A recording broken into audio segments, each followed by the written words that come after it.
요한복음 15장 10절에서 27절까지를 자세히 살펴보도록 하겠습니다. 성령께서 우리 각 사람에게 살았고 운동력 있는 말씀의 권능을 풍성하게 체험하게 하여 주시고 예수님을 아는 지식이 더하게 하실 것을 확신합니다. 10절 한 절을 함께 읽겠습니다. 내가 아버지의 계명을 지켜 그의 사랑 안에 거하는 것 같이 너희도 내 계명을 지키면 내 사랑 안에 거하리라. 예수님은 하나님을 섬기는 일에 있어서 우리에게 본을 보이셨습니다. 예수님은 아버지의 뜻에 온전히 순종함으로 이 일의 본이 되셨습니다. 주님의 뜻에 온전히 순종하는 것과 주님의 사랑 안에 거하는 것은 같은 의미를 지닙니다. 주님의 사랑이 무엇인지 알고 그 사랑에 감격하며 살면서 주님을 불순종하는 일은 있을 수 없습니다. 11절 한 절을 함께 읽겠습니다.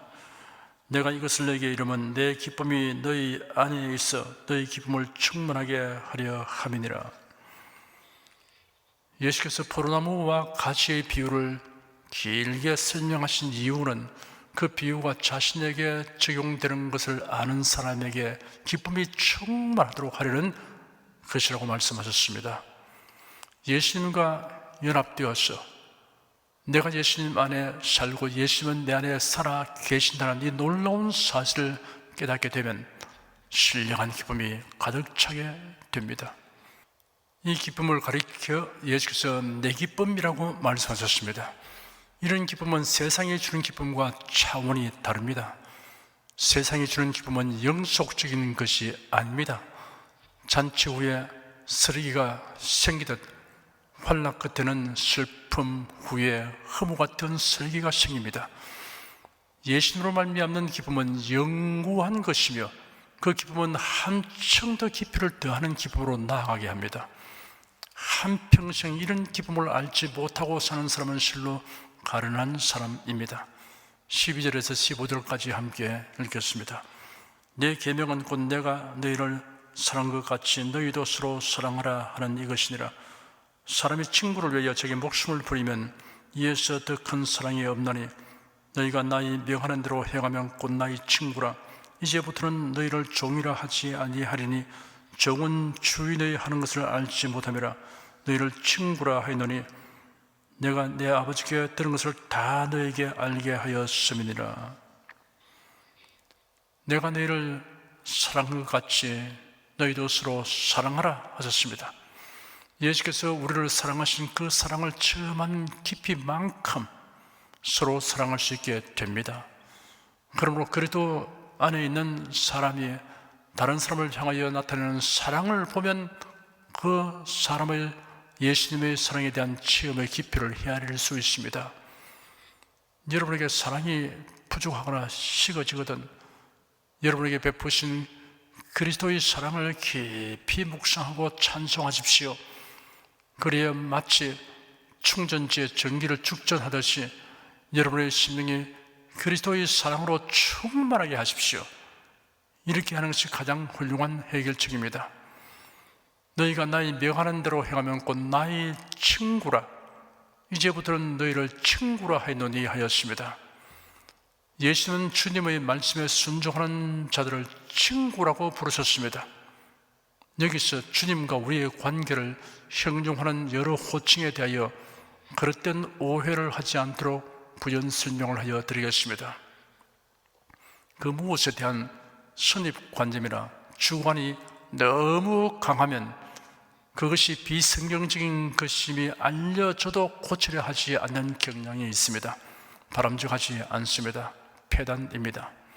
그럴 땐 선입관념이 시간이 지나면서 고착관념이 되어버립니다. 이 지경이 되면 그가 가진 선입관념이 사실이 아니게 되면 마치 자신의 정체성이 훼손된다는 착각에 빠지게 됩니다. 이런 사람에게는 그가 가진 관념이 옳지 않은 것이라고 아무리 일러주어도 소용이 없습니다. 성경에 비유나 상징으로 사용된 용어를 분별 없이 사용하는 경우들이 있습니다. 이러한 용어의 뜻을 우리가 온전하게 인식하고 사용해야 합니다. 특히 찬송과 가사로 합당하지 않게 사용하는 경우들이 있습니다.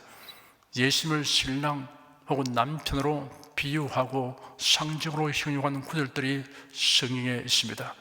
마태복음 25장의 혼인잔치 비유에서 그때 천국은 마치 등을 들고 신랑을 맞으러 나간 열 처녀와 같다 하리니 그 중에 5은 미련하고 5은 슬기 있는지라 미련한 자들은 등을 가지되 기름을 가지지 아니하고 슬기 있는 자는 그릇에 기름을 담아 등과 함께 가져갔더니 신랑이 드디어 물어 다 졸며 잘새 밤중에 소리가 났대 보라 신랑이로다 맞으러 나오라 라고 기록되었습니다.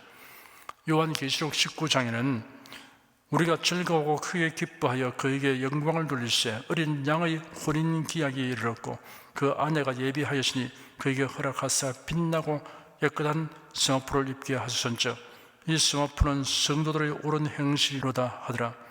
천사가 내게 말하기를 기록하라 어린 양의 혼인잔치에 청함을 입은 자들이 복이 있도다 하고 또 내게 말하되 이것은 하나님의 참되신 말씀이라 하기로 라고 기록되었습니다. 고린도후서 11장 2절에는 내가 하나님의 열심으로 너희를 위하여 열심 내노니 내가 너희를 정결한 처녀로 한 남편인 그리스도께 드리려고 중매함이로다 하였습니다. 이렇게 기록된 말씀에 근거하여 찬송가 162장에 신랑 되신 예수께서 다시 오실 때 우리 신랑 예수 오실 때라는 가사가 있습니다.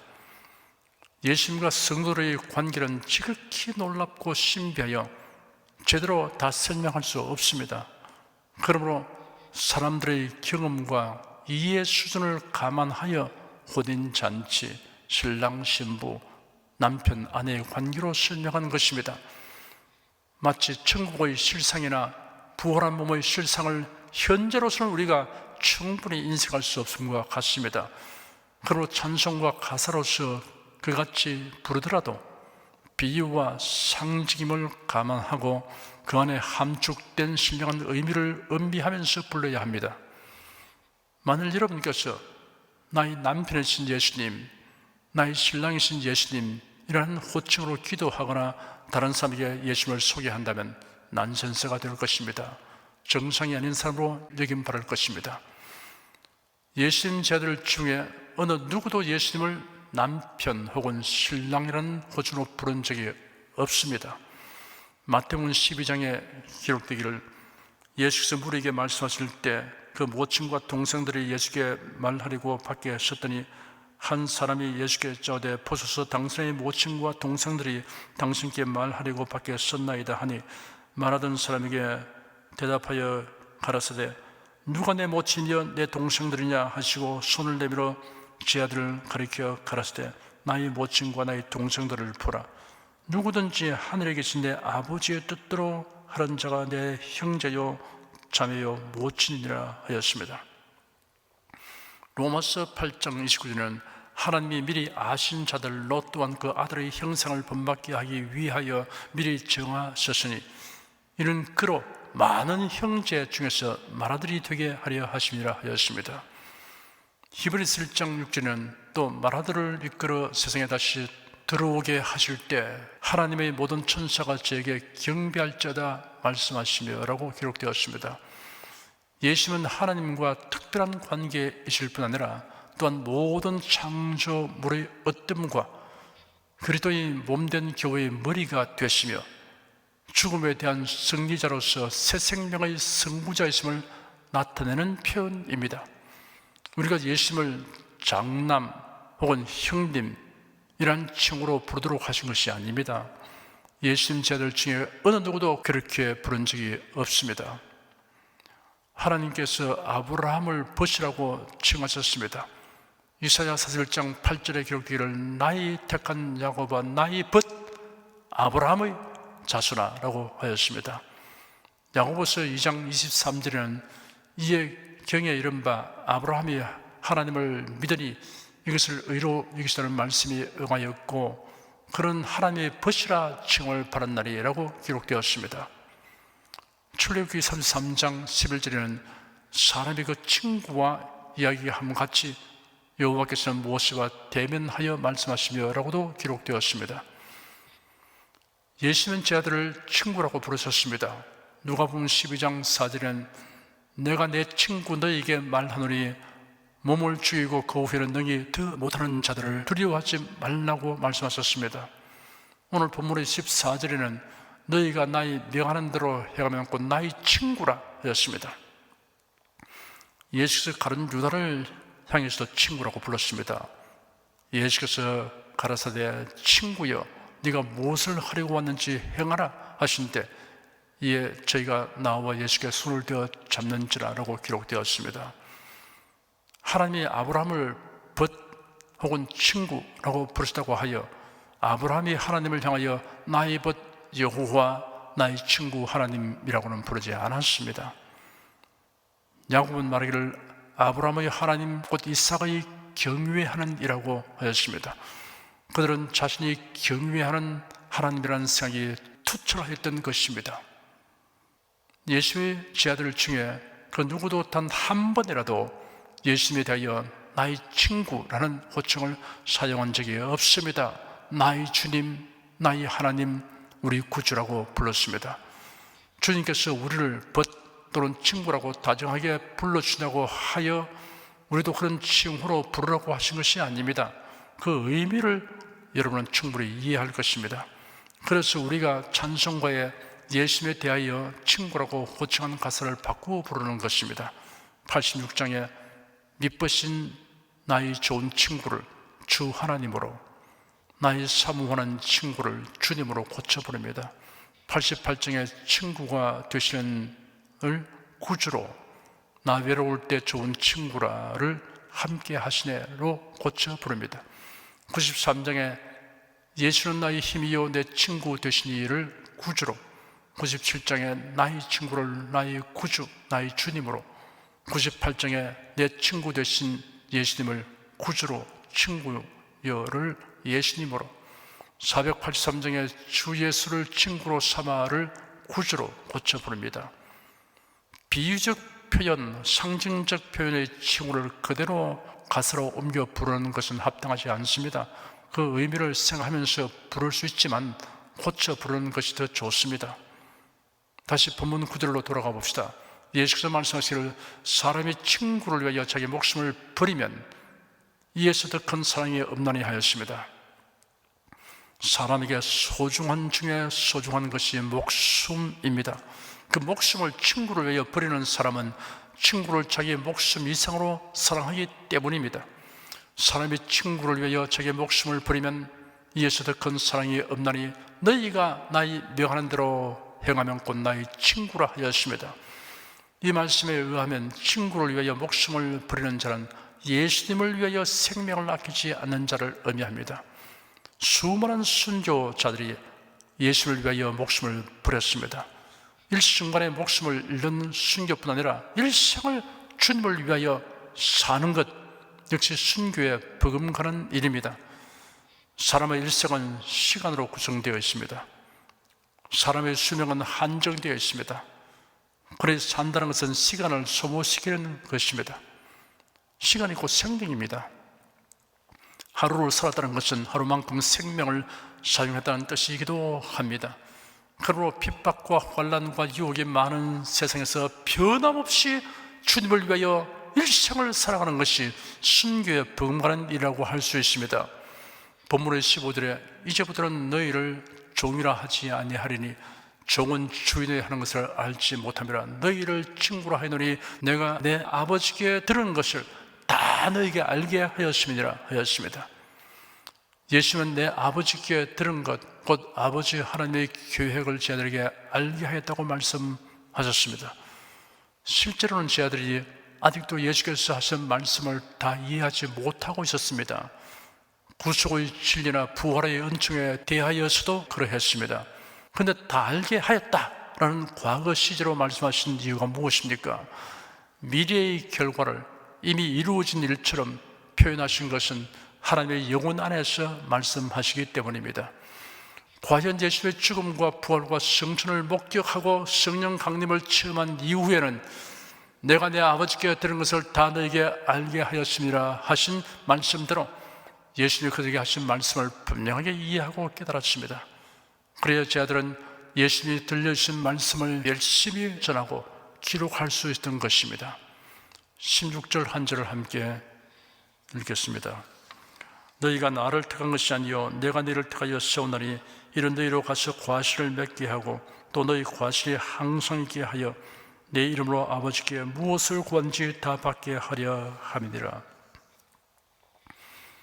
내가 예수님을 믿기로 결단했으니 내가 예수님을 선택한 것이다 라고 생각한다면 그것은 잘못된 생각입니다. 우리의 결단은 먼저 하나님께서 우리를 선택하여 주신 결과입니다. 하나님의 선택은 우리에게 신비에 속한 것입니다. 우리를 택하신 하나님께서 우리에게 두 가지를 약속하셨습니다. 첫째는 과실을 맺는 것입니다. 이 과실은 무엇보다도 전도의 열매입니다. 둘째는 우리가 무엇을 구한지 응답받는 것입니다. 성도 여러분은 예수의 선택을 바라는 사람들입니다. 그러므로 두 가지 약속이 여러분의 삶을 통하여 이루어지는 것을 체험할 수 있습니다. 또한 이런 여러분이 적극적으로 소원하고 힘써야 할 일이기도 합니다. 17절에서 19절까지 함께 읽겠습니다. 내가 이것을 너에게 명함은 너희로 서로 사랑하게 하려 함이로라. 세상이 너희를 미워하면 너희보다 먼저 나를 미워한 줄을 알라. 너희가 세상에 속하였으면 세상이 자기의 것을 사랑할 터이나 너희는 세상에 속한 자가 아니여 도리어 세상에서 나의 택함을 입은 자인 거로 세상이 너희를 미워하느니라. 핍박과 환난이 많은 세상에서 예수님의 제자들에게는 서로 사랑하는 것이 절실히 필요합니다. 이러한 사랑은 위로와 격려와 힘이 됩니다. 오늘날도 마찬가지입니다. 세상에서 핍박과 곤란을 당하여도 교회에서 성도들 간의 사랑을 체험하게 되면 큰 힘이 되고 위로와 격려가 됩니다. 세상이 예수 믿는 사람을 미워하는 이유는 예수를 미워하기 때문이라고 하셨습니다. 달리 말하면 예수 믿는 사람을 핍박하는 사람은 예수님을 핍박하는 것과 같은 것입니다.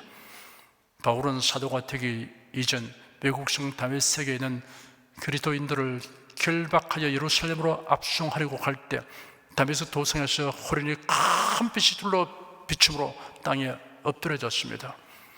사울아, 사울아, 네가 왜 나를 핍박하느냐 하는 소리가 들려서 주여 누구십니까? 라고 질문하니 나는 네가 핍박하는 예수다 라는 대답이 들려왔습니다. 사울은 그리스도인들을 핍박하고 있는데 예수님은 이른곧 예수를 핍박하는 것으로 간주하신 것입니다. 20절, 21절 두 절을 함께 읽겠습니다. 내가 너희들을 종이 주인보다 더 크지 못하다 한 말을 기억하라. 사람들이 나를 핍박하였은즉 너희도 핍박할 터이요 내 말을 지켰은즉 너희 말도 지킬 터이라. 그러나 사람들이 내 이름을 위하여 이 모든 일을 너희에게 하리니 이는 나 보내신 이를 알지 못함이니라. 예수 그리스도의 복음을 전파하면 두 가지 반응을 보게 됩니다. 핍박하는 사람과 복음을 받아들이는 사람, 이 두 종류의 사람입니다.